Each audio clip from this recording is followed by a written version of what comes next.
Oyo bopesaka na biso mikolo na mikolo to fongola édition na biso ya mokolo ya lelo lundi 18 juillet 2022 pour na kotalisa no que chef de l'État Félix Antoine Tshisekedi Tshilombo a participé ki bongo na 4e réunion de coordination africaine ya ba chef d'État ya mwesalamaki bongo na Lusaka, capitale ya Zambie, mokolo ya dimanche 17 juillet 2022. Pour avoir détaillé dans le reportage. Centre de conférence Kenneth Kaunda ya Lusaka na Zambie et yambaki mokolo ya dimanche 17 juillet 2022, 4e réunion ya coordination semestrielle ya Union africaine. Pour na participer, président Félix Antoine Tshilombo Tshisekedi asalaki déplacement na capitale zambienne, akomaki bongo na soirée ya samedi 16 juillet 2022 na aéroport international ya Kenneth Kaunda wapepai ayambamaki na comité moko restreint composé na ba officiel zambien pe congolais wapepai to monaki nouvel ambassadeur ya République démocratique du Congo na Zambie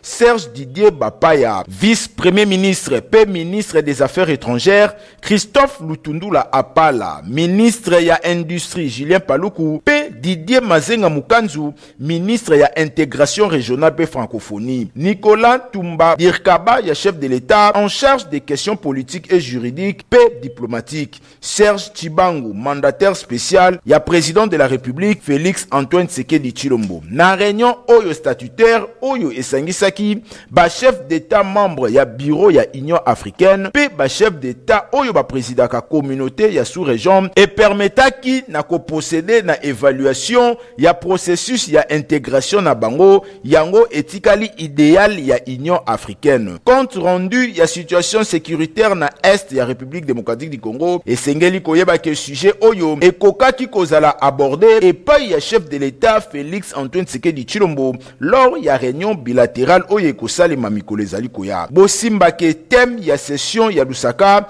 ezalaki oyo etali sécurité alimentaire pe nutritionnelle en Afrique. Signature d'accord entre République démocratique du Congo et Afrique du Sud et Salemaki Mokolo ya samedi 16 juillet 2022 na présence ya Premier ministre Jean-Michel Sama Lukonde Bosimbake protocole d'accord oyo ezali bongo pona ko réhabiliter pe ko moderniser Banzela oyo ekosunga République démocratique du Congo pour que transport et Salema kitoko Laetitia Mbokani témoin événement après ces détails. Samedi 16 juillet 2022, Premier ministre Jean-Michel Sama Lukonde a présidé kuna na immeuble ya gouvernement cérémonie à signature ya protocole d'accord entre République démocratique du Congo na Afrique du Sud. Boyebake Kinshasa na Pretoria ba s'engager ya ko travailler elongo pour na développement ya ba infrastructure ya transport. Talati na Premier ministre Jean-Michel Sama Lukonde a présidé qui cérémonie oyo pour na réhabilitation pe modernisation ya ba infrastructure ya transport en général pe ya ba transport aérien en particulier.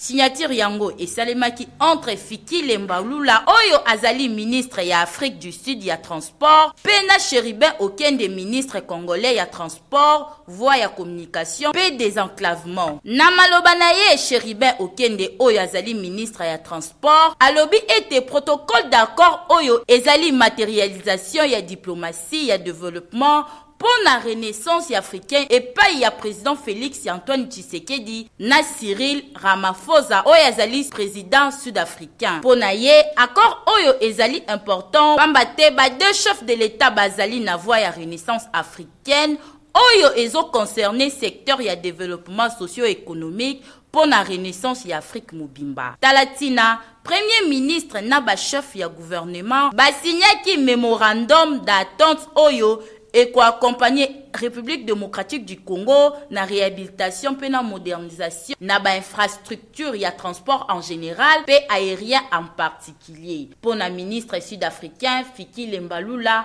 protocole ya accord oyo ezali très important na tina ya ko renforcer relation na domaine ya paix paix ya reconstruction pour la République démocratique du Congo na Afrique du Sud. To signaler que cérémonie oyo esalemaki liboso ya ba délégué ya présidence, liboso ya forte délégation sud-africaine, pe liboso ya directeur général ya RVA. Édition 2022 ya examen d'état et bandi lelo na étendu mobimba ya République démocratique du Congo. Bon détail na reportage ya Alain Ikoli. Examen d'État édition 2022 et bandi mokolo ya lelo lundi 18 juillet 2022 na étendu mobimba ya République démocratique du Congo. Ba reporter ya magazine télévisé Allo Peuple bakita kibongo na commune ya Kinshasa, précisément na Kinshasa 3 na collège Bimwala oyo ezali moko ya ba centre na commune oyo na code nango 3064. Constat ezalaki ke malgré interdiction pour na ko filmer et pas y a ba responsable ya centre kasi caméra ya magazine télévisé Allo Peuple ezalaki kaka libanda ya centre kaka ndenge bozali komona ambiance ezalaki tout azimut, c'est-à-dire ambiance ezalaki na top. Ba finaliste ya édition 2022 basilisi premier jour na bango wapi pai ezalaki consacré na culture générale. Bosimba ke depuis ville ya Kolwezi na province ya Lualaba ndebe preuve oyo ezalaki bongo lancé et pai ya yemoko ministre ya EPST Tony Mwabakazali pour na édition oyo ya année 2022 918 620 candidats nde bazalaki inscrit pe ba participa ki na ba épreuve oyo na ensemble ya République démocratique du Congo wapi pai 42% de filles bazalaki bongo remarquable. Ministre ya EPST Tony Mwabakazali azalaki sévère na maloba na ye face ya ba acteurs impliqués na ba épreuve oyo akebisaki bango na ko préciser que complaisance pe légèreté durant l'examen oyo ekozala toléré te. Ba récalcitrant topé ba élève ya matoi mangongi bakozala pini une fois bakwei na mbeba. Abengaki ba candidat finaliste ya kocha en œuvre mayele na bango pona ko affronter ba épreuve oyo. Akebisaki bango lisusu ba recourir na ba antivaleur te lokola tricherie pe phénomène labo. Ba épreuve oyo ekozala bongo ya 4 jours oyo eza accès na culture générale, géographie, histoire, civisme pe philosophie, ba science lokola mathématiques pe physique, ba cours d'option pe ba cours de langue lokola anglais na français. Totika la kaka na éducation pour na koloba na bino ke état ya école primaire Espérance na village Mampu na commune ya Maluku, précisément na quartier Kinzono et préoccupaki ba reporter ya magazine télévisé Allo Peuple. Interpellation directe na ministre ya EPST Tony Mwabakazali José Mboulaye. Commentaire. Très bien. Oko kanisa yango église nzoka nde ezali école eta ya EP Espérance na quartier Kinzono na avenue Tuna Nzoto ekamwisi caméra ya Allo Peuple bota la binomoko niveau na eta oyo bana bazali kotangela na école oyo tala kutu école yango na se 0 na 0 pavement ezate awa mayanzi jamais rata surtout bana bayaka na ba classe na ba mapapa boye somo zwa sikoyo ban oyo bana bavandeli pona kozwa leçon oyo avant kutu okomata 12h ekosua yo na ndenga defwa te tala elongi ya mwana oyo ekauka na yango po awa toki moye bimi na classe ba echapaka yango te ekotelaka bango po likolo toiture ezali nde ya mandalala okokanisa mutalaka oyo batongaka na mboka pona kotanda ebembe soki ekufi nzoka nde ezali école awa na commune ya Maluku. Kote mususu tala tableau bien eliama nango katana ekoma ebibamba triplex elembana kolemba po moi mbula ezwaka yango surtout soki likolo eyindi awa bozo siko molakisi ndenga za kotangisa bana lufila se lufila oyo atakwa sali ndenge nini me eta ya école ki a dipe somo awa tomituni soki matière et au kota kapenza ndenge sengeli message o tozana ngo susi tozana ngo awa bana ndenge bazo vanda na école bizarre ba ezate kotole pe ezate soki bakonzi bakolinga basunga biso baya batongele biso école oyo yango totunia ministre ya EPST Tony Mwabakazali wapi projet oyo gouvernement elansaka depuis kala ya construction ya 1000 écoles na époque ya Matata Ponyo EP Espérance na quartier Kinzono na avenue Tuna Nzoto bota la binomoko atako balobi pasi ezali na mboka ba condition oyo te pardon esengeli bosala quelque chose boko kanata kobetela bana oyo batoli ya pamba batangaka pe na mwa pio lobi to lobi oyo kuna Tony Mwaba mususu akobima pe na bana oyo ya boye. Est-ce que première sortie médiatique naye depuis ba bengana ye na UDPS Jean-Marc Kabunda Kabund ou azalaki bongo premier vice-président de l'Assemblée nationale asalaki première sortie médiatique naye pour na ko annoncer qu'il a commis opposant direct ya chef de l'État Félix Antoine Tshisekedi talati na Cédric Kazadi Moko ya ba cadre ya UDPS à réagir par rapport à sortie médiatique ya Jean-Marc Kabunda Kabund boyo kay bongo na micro ya José Mboula et Alain Ikoli. En tout cas, ceux qui, en tant que politique à Congo, il y a Kinshasa, il faut apporter point de vue Nabiso pour répondre à la inquiétude. Il y a la population Nabiso, Nabiso Nandaku, nako qualifié la réaction à Jean-Marc Kabund comme étant une réaction, il y a la revanchard. Donc, au moni mutumoro boye parce que à moni que intérêt naie, et ça ils sous prise en compte à lobby à mettre en jeter en pâture bateau bazalaki ba compagnon de lutte naie bateau yo amesana ko zalana bango tout le temps. Donc je dirais tout de suite que c'est un non-événement point de presse à Sali parce que ce que Zolanda na katia discours naie ko remarquer que ada ko soulever ba point oyoyo tango ya zalaki na katia masolo to na katia régime to na en tant que député pardon premier vice-président de l'Assemblée nationale, abandé ko lobangote. Donc, ils ont un comportement moko ya ba irresponsable que biso ba jeune oyo toye na politique, toza na kati ya politique, ils ont responsabilité, ils ont exemple to koki na kolanda te. Un homme responsable, un homme d'État responsable. Et sengela ki na ye tango aza de l'intérieur, a monique makambuzo tambola ndenge se elongo banité. Pour ngape na landi discours wana, na yoki e bisika moko alobi à chaque fois, bande ko discuter na tata mokonzi école Félix Antoine Tshisekedi. Donc 9 fois sur 10 abande ko sa président de la République non. Donc tant abande ko lo baba non wana azalaki na amabilité, azalaki na possibilité il y a ko démissionner par exemple de venir et sortir sur la place publique dire que je suis contre X ou Y décisions qui seront prises dans les jours qui vont venir. Mais à la kisaki en moté. Donc, on a prouvé à suffisance que c'est un irresponsable. Ce n'est pas un homme sérieux, ce n'est pas un politicien avéreux, ce n'est pas un politicien à suivre. J'assume mes propos. Pour nous, c'est un non-événement. Félix Antoine Tshisekedi Yaza Moto a un état de droit dans Mboka. Donc, lui, l'entendre émettre ce genre d'opinion, c'est logique. Il consolide, il solidifie le fait que Félix Antoine a un état de droit dans le Congo. Et ça parce que tu constates que Aza commettre ba émotion na yé en lieu et place il y a que se comporter en un vrai homme d'État. Aye ko loba makambwana to bengani na UDPS aye ko loba makambwazo loba wana. Je trouve que eza nango attitude il y a revanchard quelqu'un où il y a monique finalement va mettre un gars dehors pour une incompétence nangai va mettre un gars dehors parce que j'étais en train de trouver le pneu de gens. Il s'est situé en régulateur Yanzela, imaginez, un premier vice-président d'un État.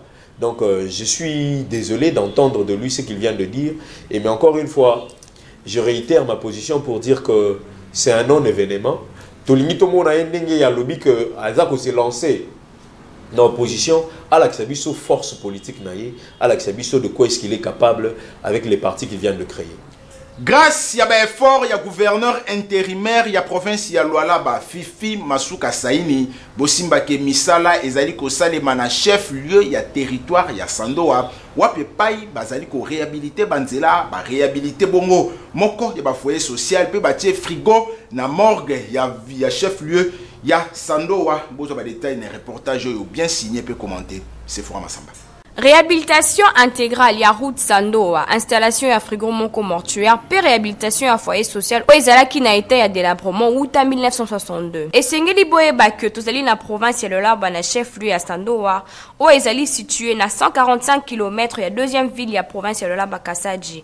Boyeba que ba habitants ya Sandoa bazali ko s'apprêter ya koyamba vice-gouverneur na bango Fifi Masuka Saini o yazali ko s'intégrer na vision ya chef de l'État pour le développement ya province na ye. To rappeler que ezali mbala ya liboso depuis Fifi Masuka oyo azali vice-gouverneur ya Laba atia makolo na ye na village oyo talati na population azali koyamba ye na esengo pona monso azali kosala na kati ya village na bango pe pona bolingo azali kotalisa pona tina développement ya province na ye yango wana population batondisamaki na esengo ya kolongola bango na kati ya obscurité vers la lumière ya komona lisusu bafoye oyo ezalaki négligé lelo ekomi kitoko pe nzela oyo ezalaki négligé lelo ekomi praticable pamba te na kala kolongwa sando wa pe pona kokende na Kasaji ebandaki kozwa bango mikolo ebele mais lelo bakomi kokonte mbia minute to pe ba heure pona kokoma na Kasaji to signaler que ezali mbaya liboso depuis époque coloniale que nzela oyo ba réhabilité yango pe population abakisi lisusu que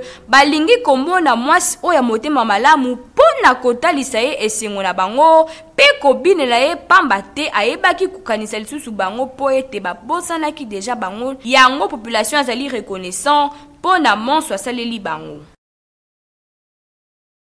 Koma kololo pango na nyongo abala groupe atie na disposition na bino ba terrain ya kodefisa le cœur de Dieu ndenge babenga kaye abandaki na église le rejeton de David oyezwami bongo na avenue Kwengo numéro 83 quartier de Massina Bekatev église oyezali bongo dirigé epai ya pasteur Oben Mutumene bosimbaki l'homme de Dieu les révérends pasteurs Josué Manzambi ayambamaki kitoko epai ya ba fidèle ya église oyo sima eyaki kokoma moment ya mateya l'homme de Dieu les révérends pasteurs Josué Manzambi ateyaki na thème tes actions et souvenirs étaient invisibles parce que tu n'étais pas loin. Bosimbake azwaki mokanda ya 1 Samuel chapitre 16 verset 1 tina 13 p 1 Samuel chapitre 7 verset 17 tina 25. Awa, l'homme de Dieu, le révérend pasteur Josué Manzambi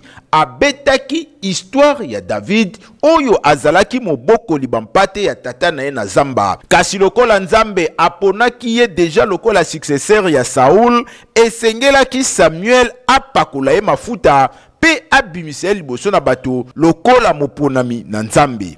Une jeunesse okokendela yo elongona ngombe moko ya mafuta et puis okoloba je viens pour offrir un sacrifice à l'Éternel.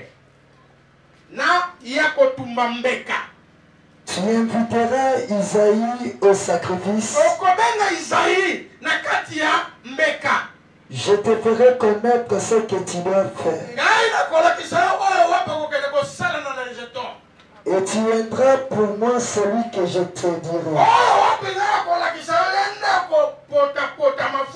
Juste après Matéa, moment fort ezalaki bongo ya ba prière pe huile d'onction ezalaki au rendez-vous. L'homme de Dieu, les révérends pasteurs Josué Manzambi asambelaki huile d'onction pe ekomaki na moment oyo fidèle nyonso ya église les rejetons ba pakolaki huile d'onction et pas il y a le révérend pasteur Josué Manzambi kaka ndenge bozali komona kosilisa quartier 2 na Masina direction Njili quartier 1 na avenue Songi numéro 45 direction Wenzea 7 na église évangélique Jésus vainqueur ya pasteur Michel Mbimba bosimbaki awa thème ezalaki bongo le parcours d'un héros pe sous thème ezalaki malgré les temps de souffrance dans ta vie comme un champion. Aujourd'hui, tu seras un témoignage. L'homme de Dieu, le révérend pasteur Josué Manzambi, azwaki bongo mokanda ya Marc, chapitre 5, verset 21, tina 30. Apalolaki liloba na Nzambe, pona kotalisa bana na Nzambe ke avant ya kozala héros, to ya ko mériter lipamboli ko uta na Nzambe, esengeli nanu obongola motema, obongisa etamboli na yo liboso ya Nzambe, enfin omona loboko na Nzambe. Mais tout ce qu'elle avait comme possibilité a été épuisé à cause de la santé. Moment ya prière ezalaki au rendez-vous, les révérends pasteurs Josué Manzambi asambelaki elongo na ba fidèle nyonso ya église évangélique Jésus vainqueur pe elandisamaki bongo na louange ya kafu kafu oyo ezalaki au rendez-vous pona koningisa ngwende ya Nzambe kaka ndenge bozali komona.